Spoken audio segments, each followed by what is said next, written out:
Pierre Poilievre said that he's going to be firing the governor of Bank of Canada, guys, like literally almost like Donald Trump style. You're fired. Central bank has been printing money to inflate prices. The solution is, of course, to fire the gatekeepers. I've already announced that I will fire the governor of the central bank to get inflation under control. Like Kamala, you're fired. Same way here. Like Bank of Canada governor, you fired. Let's see, guys, if that is going to be the case, because there's crazy things that are happening in Canada. Lots of immigrants are leaving. The standard of living is basically plummeting, going down. We are like the highest real estate prices in G7 in terms of growth.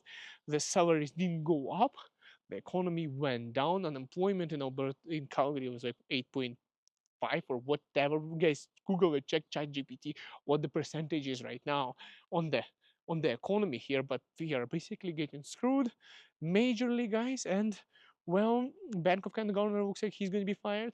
Real estate is one of the most expensive. There's not enough homes, and the prices are unaffordable for groceries, for everything. So, guys, and the houses, pre-construction, new construction in Canada is catching fire. Why the hell across Ontario and even in British Columbia, pre-construction, new construction is catching fire? You might ask, guys, and I have an answer for that, guys.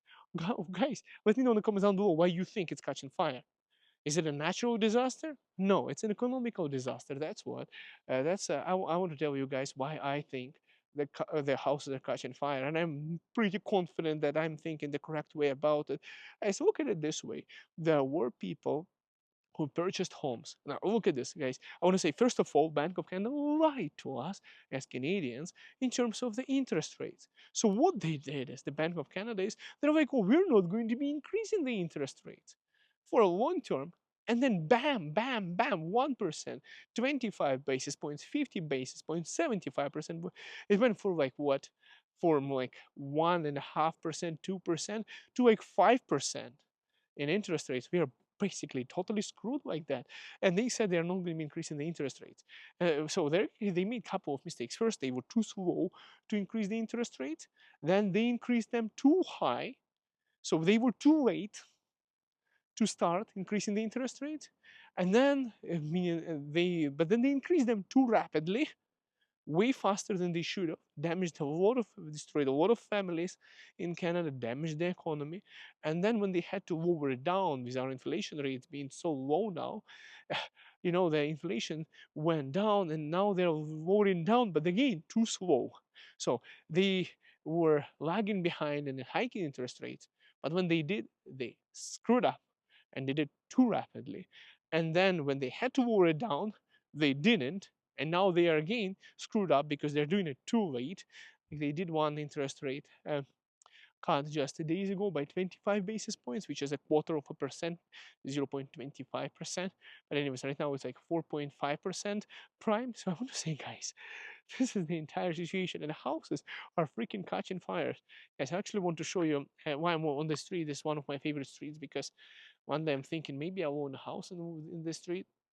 That's why we have like $4.5 million houses, and they are all baking into the lake one day, guys. One day, you to buy something like this, you need at least $1 million down payment, to have like a 20% down. So freaking expensive real estate. I can't believe how it is expensive. And I'm in Calgary. I'm not in Toronto or Vancouver. I'm in Calgary, and I'm not in a rich neighborhood. I'm just in the lake community, Midnapore. That's where one of my properties is right now. But anyways, guys, I'm a realtor with XP Realty. I'm a small scale, so to speak, middle class Canadian investor, so to speak. Well, at least I'm trying to be. I can call myself like a big scale investors, because real investors, they have real money. What I'm doing is like small things, just multiple properties. But anyways, not as much as some of you might think what investors. A lot of people call themselves investors, but they don't even invest as much as I do, which is hilarious thing when you meet people in real life. And I want to say, guys, we are basically screwed. And before you start criticizing me, guys, from investing, I want to say that because of the latest interest rate drop, I am actually able to provide a better rent to one of my tenants now with the tenancy agreement. Because if the interest rates are too high, you cannot expect, you know, landlords or investors to give a better rent because we still have to pay for that. So guys, I want to say, guys, it's a good news for me. My refinance is coming just in the next month for one of my properties where I'll be paying from 2 point something percent. It's going to be more like 4.5 prime right now. So anyways, guys, in terms of interest rates and the products and everything, reach out to my wife. She's a licensed mortgage broker with DOC Clear Trust Mortgages. She speaks Marathi, Malayalam, Hindi, English, and I can translate Russian and Ukrainian to her if you need such help. And she's licensed in Alberta, Ontario. She helps people in BC. She helps people in Saskatchewan and New Brunswick with different, basically all over Canada. Reach out to her if you have questions in regards to mortgages.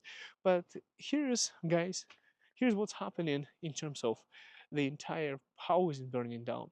And I know it's happening like that because people purchased, let's say, a townhouse pre-construction that they were supposed to get the keys, guys. They were supposed to get the keys for that property 2 years later. They purchased them when the interest rates were low.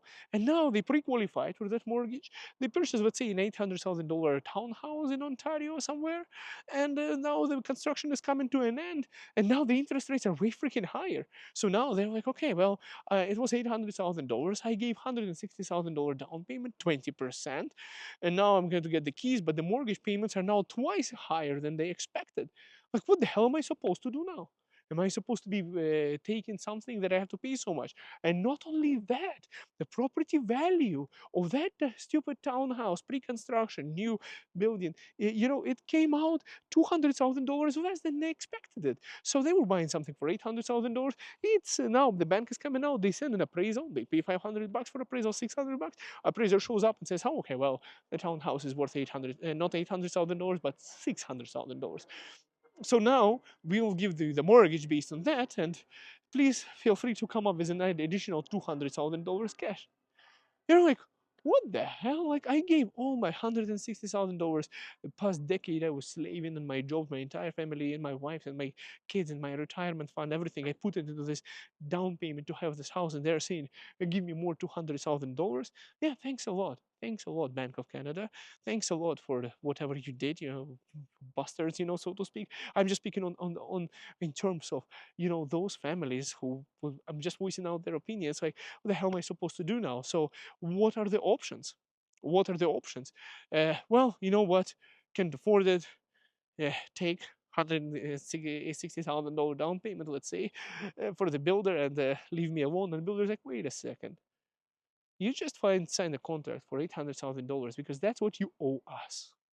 A deposit is deposit, but you own us. You owe us $200,000 more because that's what the property was worth.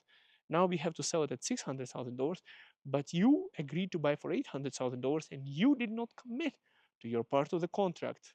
So now not only you lost your deposit, you're also getting sued, pressurized, grilled like a steak by the builder who has way more money.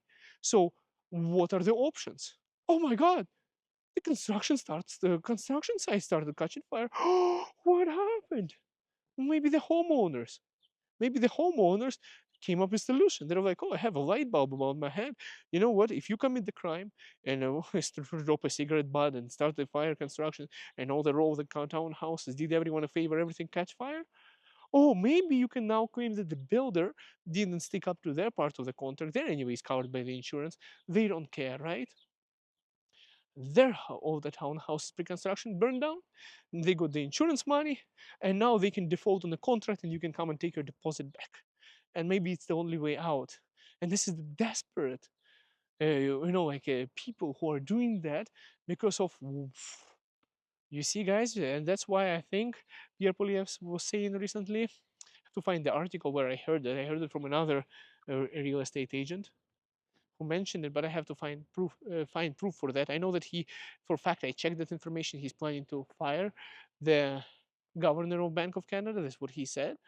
But I think there is more things just than blaming one person for that. There is way more people to be blamed. But what I'm trying to say is that verify that information. I forgot what I was going to tell you. About guys, about suing Bank of Canada. But honestly, that's probably the solution to do that. I don't know if you're legally even allowed to do that, but somebody asked him, and that's from his response from another realtor that told me about that, is that they're considering possibility of that happening in the future. So let's see how that works out, because people literally got screwed. They got cheated by the Bank of Canada, who said they're not going to increase the interest rates, and now all the livelihoods and all the crimes are committed now, and all these things. Why the pre-construction catch fires? Well, that's why, right? People are desperate. Can you imagine? First of all, the inflation will eat up your money. Whatever money you invested into pre-construction, some people, people are saying, "Oh, everyone is speculating." Not everyone is speculator. Somebody just wanted to have a nice home. Somebody just went and purchased a nice, lovely home for themselves that was going to be new. Somebody wants to have a new carpet, new window. Somebody doesn't want to know that, what if somebody's died in that house that you purchased an old one. This way, it's like you're buying a new car. You know that you're the only one who is going to be farting in that driver's seat, right? There is there was not a person who was sitting there farting for years into the driver's seat. It's your driver's seat. You're the first owner. You know how this car drives. Same thing with the house. It's your house. You're the first owner. It's a lovely event to have, and now their dreams are got screwed up. So, and there was a lady I used to. That's why I made a video saying it's kind of becoming a communist country, because there was a woman who lived in my building. I grew up in a shitty five-story building that was actually temporary housing by Khrushchev. It's such a guy in Soviet Union who decided to build a bunch of temporary housing that was supposed to last for like 20 or 30 years, and now that building is like 70 years old and still standing there, because after the temporary construction for temporary housing, of affordable housing, so to speak, ended up with the collapse of the Soviet Union and everything. So it's still standing there. And there was a woman there, and she was like coming out. She was like old ancient grandmother, and she would come out. She would say in Ukrainian, she was, "Oh, ці куркулі прокляті and my connection interrupted, guys. My battery died. So I was saying, "Oh, ці куркулі прокляті понаїхали" і так далі. This lady, this old woman, grandmother, go play with your ball. That's my kids. Guys, I'm continuing this video. So she was saying that it's my wife, that's my kids, guys. Half Ukrainian, half Indian, half Canadian, basically Canadian. Anyways, so she was blaming those people who moved, rich people. And this is what I see a lot in Canada, actually. Just like that ancient grandmother in my city in Ukraine who was yelling and cursing in Ukrainian. All of those rich folks, all of those people who came with their money, and she was cursing them for that. I see the same kind of tendencies here. I'm seeing the same kind of thing.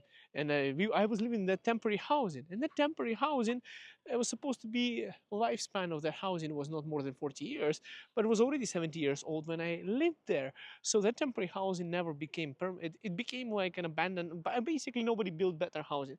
That housing was supposed to be built for people, but because of lack of housing, temporary solution to build more housing. But then temporary solution became a permanent solution. So yeah, people lived in that property past the life cycle of the property. But hear me out, guys. I watched the presentation of Jordan Peterson and Elon Musk, and those guys are way smarter than I consider myself, and more qualified. And they were talking about the population issue. And basically, the hypothesis for that is that you need more population in order to sustain the infrastructure. They were talking about China and the collapse of their economy because of their population, aging population. Same thing about Korea and stuff like that. But anyways, long story short is Canadians don't have enough kids, so the immigration is the only way to increase the population. A lot of people can argue that we don't have the infrastructure to bring in so many immigrants. We need more infrastructure. But yet, at the same time, we do need more immigrants to build that infrastructure. And a part of healthy economy is to have more immigrants. So what they're doing with immigration, slowing it down, it's not really a solution for the housing. Uh, the interest rates, that what they screwed up with the economy, and their government policies and extra taxation and burden and other things that they're doing, where they are basically screwing up middle class Canadians, taxing the hell out of them, printing more money and limiting the opportunities for small business owners and investors. They are trying to encourage more of an employee mentality where if everyone is an employee, there will be no business owners. If there is no business owners, there will be no employment. There will be no employees because the small businesses are not thriving in Canada, and Canadian policies, what they're doing is they are going to negatively impact small business owners. And we have an economy built on small business owners, and those are the small business owners. When they grow and flourish, they create jobs, and that's how you get more employment. So in a long story short, guys, basically I'm trying to say is canceling out immigration is not a solution, and they are going against immigration, which is going to backfire on them eventually. They are increasing interest rates rather than building more housing, which is also stupid. There's less houses getting built because of higher interest rates as well. Lots of things are done wrong, guys. Basically, what I'm trying to say is vote for me for your future Prime Minister of Canada, blah, blah, blah. No, guys, I'm not going into politics. I'm just messing around with you. You know what? There are, guys, well, my kid just fell down. Okay, he's not crying. That's fine. My kid is there trying to walk properly. I'm saying, guys, there is a lot of qualified people out there, and I don't want to be going into such a dirty thing like politics right now. But I'm just saying that we need to build more affordable housing. Actually, guys, I want to say something. I have a vision. Like almost like a dream. Is I'm not that rich right now, but I would love, because I'm working in real estate with the experience as a realtor myself and everything, but I would love to go into construction, to have a company. Oh, my kid is calling me. I'm going to go to my kid, but I want to say, guys, is that I would love to be able to do something to build more affordable housing in Canada. And I wouldn't want to build something like, our politicians coming up with, Tokyo style hotels, cubicles, where it's not a house. I would want people to have an affordable housing, but yet that should be called a housing. We have so much of land. I would love to be able to build more affordable housing in Canada myself as a builder once I get rich enough to do that, implement my ideas to real life, because you have to be rich in order for you to even try to do that. But I would love to be able to do that, and I hope, guys, one day in the future my dream comes true and I go into construction industry and I would be able to do something to actually build housing. That's what I would want to do in the future. Yes, that's kind of a long-term goal and a vision that I have right now for myself, kind of a dream. Hope it comes true to be able to, be a developer or a builder or whatever, or at least take part in that, in building affordable housing in Canada, because I think everyone deserves to have a home. Everyone deserves to have a house, especially in such a huge territory, land, a rich country with resources. We have everything. We have in Alberta, we have oil, we have gas, we have forests, we have everything you need here to have. And we also have an insane amount of people wanting to move here and still moving here, talents from all over the world. So if we make Canada more attractive and more affordable, with the ability for those people to come here, and housing available for more people coming in and people who are living here, and life better, not worse, then this country is going to flourish, and I think it's going to get better. For now, I'm not going into politics, but hopefully, I can do my own social cause and somehow help everyone resolve this housing problem. And especially for my kids, there is my wife, and there is a kid number two, and there is a kid number one, and for now I'm trying to figure out a way for them to have a house. That's why I purchased several properties as well. That's kind of my goal for these guys. Hopefully it works out, but it would be better if not the parents are the ones responsible for buying the property, but they can actually go when they grow up and buy their own property. Because if you can have a house, it's no longer a Canadian dream, in my opinion. See you guys next video. Bye for now.